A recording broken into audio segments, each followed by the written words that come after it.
اور سب سے زیادہ حملہ شیطان کا وہ نماز میں ہوتا ہے، اور اس کو کہتے ہیں خنزب۔ جو شیطان نماز میں خلل ڈالتا ہے اس کو کہتے ہیں خنزب، اور جو وضو میں وہم میں ڈالتا ہے اس کو ولہان کہتے ہیں۔ یہ اب کبھی رکعتوں میں گڑبڑ کراتا ہے، کبھی کس میں گڑبڑ کراتا ہے۔ ایک صحابی آیا، عرض کہ اللہ کے رسول انی اہم فی صلاتی ویکبر ذالک علی، نماز میں مجھے بڑے خیالات آتے ہیں۔ ہم میں ہر بندہ یہی اس مرض میں مبتلا ہے۔ بعض مرض ایسی ہوتی ہیں نا وہ قومی ہوتی ہیں، قومی سارے، اس میں سارے لوگ ہیں۔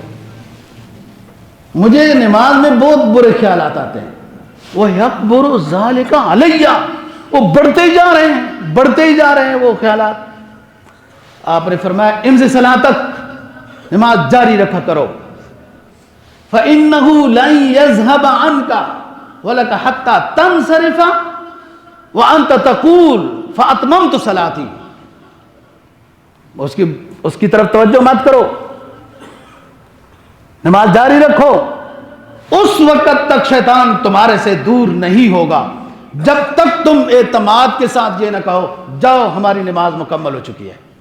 بس وہ سمجھ گیا ادھر یہ کمزور نہیں ہے، یہ مضبوط چیز ہے، اس کو گمراہ کرنا مشکل ہے۔ جب آپ نے ہمت کی، نماز جاری رکھی، خیال آتے ہیں تو ایک شخص آیا رسول پاک صلی اللہ علیہ وسلم کے پاس، اور مسلم نے روایت کیا ہے، کہنے لگا اللہ کے رسول انی احدث فی نفسی بالشیء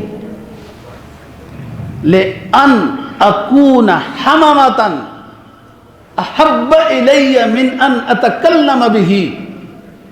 قال النبی صلی اللہ علیہ وسلم الحمدللہ الذی امرہ الی وسوسہ۔ سوال کرنے والا کہتا ہے لگتا یہ ہے کہ وہ ہماری مرض کی ہی دوا بتائی جا رہی ہے۔ سوال اس زمانے میں ہوا نا جی۔ کہنے لگا اللہ کے رسول مجھے ایسے ایسے خیالات آتے ہیں،